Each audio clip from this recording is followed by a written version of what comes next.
Audio Jungle.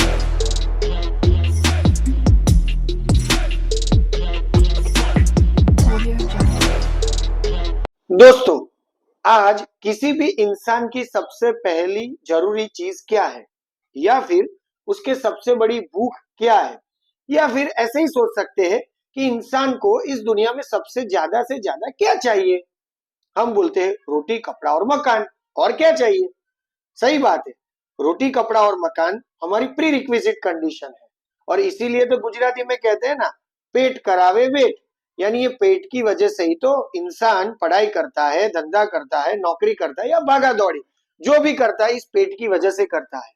लेकिन वही रोटी कमाने के चक्कर के अंदर क्या हम ये रोटी पचा भी सकते हैं? ये सबसे बड़ा प्रश्न है। आज के लोगों के अंदर हम कमाने जाते हैं, पढ़ाई करते हैं, लेकिन क्या हम ये पेट का प्रॉब्लम जो है उसे ध्यान रखते हैं कि नहीं रखते? आज के कई सारे पेशेंट है जिसको तीन चीजें बहुत बड़ी कॉमन है। एक है कॉन्स्टिपेशन, दूसरा है इंडाइजेशन और तीसरा है गैस्ट्रिक ट्रबल।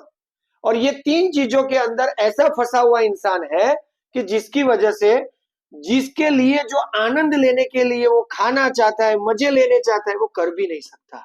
और इसकी वजह से और कई डिजीज भी उसको डेवलप होते हैं, जैसे डायबिटीज, थायराइड और ब्लड प्रेशर। वो तो एडवांस में है, लेकिन पहले की कंडीशन के अंदर पेशेंट को ये प्रॉब्लम रहते हैं। तो ये सब प्रॉब्लम है, और मैं कुछ कमाने जा रहा हूं और मुझे ये मिल भी नहीं रहा, तो उसका क्या मतलब रहा? इसको ठीक कैसे करेंगे? इसको कैसे परमानेंटली अच्छा कर सकते हैं? होम्योपैथी के अंदर जब हमारे पास ऐसे पेशेंट आते हैं, तो उस पेशेंट को हम परमानेंटली पेट के प्रॉब्लम से ठीक कर सकते हैं। वो अपनी मर्जी के हिसाब से खाना खा सकते हैं, मर्जी के हिसाब से जी सकते हैं, और मर्जी के हिसाब से वो अपना रहन सहन रख सकते हैं। लेकिन पहले अपना पेट ठीक होना चाहिए। मैं आज आपको एक इंटरेस्टिंग पेशेंट की स्टोरी बताना चाहता हूँ।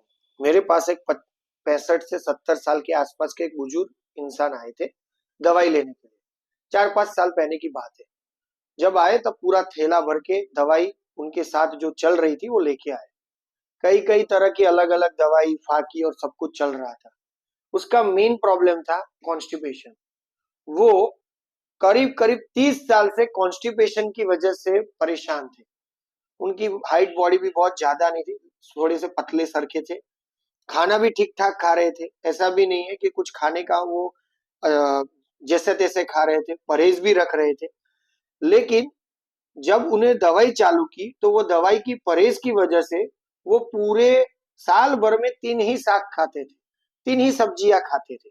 और वही सब्जियां की वजह से उनके घर के अंदर भी प्रॉब्लम होता था, ये खाना है, वो नहीं खाना है, ऐसा खाना है, वैसा नहीं खाना है। पेशेंट पूरा परेशान था, और ठीक रुपये भर का भी नहीं। तो पेशेंट ने मुझे बताया, उसकी सारी प्रॉब्लम के नोट डाउन करने के बाद मैंने उनको होम्योपैथिक मदर टिंचर के साथ कुछ एडिशनल दवाई दी। नक्सवोमिका करके एक मदर टिंचर है, वो उनको दिया, क्योंकि बहुत सारी उनको दवाई दी जा चुकी थी। उसकी वजह से इंटेस्टाइन पूरा एकदम ऑब्स्टिनेट हो गया था। उसके बाद धीरे धीरे धीरे उनकी सारी जो पुरानी दवाई थी वो बंद कर दी, और उनकी होम्योपैथी दवाई को भी धीरे धीरे हम डोज को कम करते गए। और वो आज परफेक्टली वेरी फाइन है, और अच्छी तरह से जिंदगी जी रहे हैं, और होटल में जाके पंजाबी खाना भी खा सकते हैं। वो उन्होंने बताया है मुझे। तो ये 70 साल की उम्र में भी अगर पेट की बीमारी अगर ठीक हो सकती है, तो ड्यू टू होम्योपैथी। क्योंकि उसके अंदर ऐसी कैपेसिटी है कि जो आपके डिजीज का लेवल बढ़ चुका है, आपके ऑर्गन की कैपेसिटी चली जा चुकी है, उसको रिगेन कर सकते हैं, और उसकी वजह से पेशेंट नॉर्मल जिंदगी जी सकता है। तो ऐसी इंडाइजेशन, कॉन्स्टिपेशन या गैस्ट्रिक ट्रबल है, जिसमें कॉन्स्टिपेशन सीवियर है, मुझे फाकी लेनी पड़ रही है फिर भी पेट साफ नहीं हो रहा है, या फिर इंडाइजेशन है, मैं खाना खा रहा हूं लेकिन 4, 6, 12 घंटे बाद भी मुझे उसी खट्टे और उसी खाने के डकार आ रहे, या फिर मैं कुछ भी खाऊं मेरा पेट फूल जाता है, मुझे गैसियस डिस्टेंशन ज्यादा रहता है, मुझे ज्यादा डकार आती है, मुझे ज्यादा फ्लैटस पास होता है यानी गैस निकलता है। ऐसा कोई भी कंप्लेन हो, you should to contact with your good homeopathic doctor.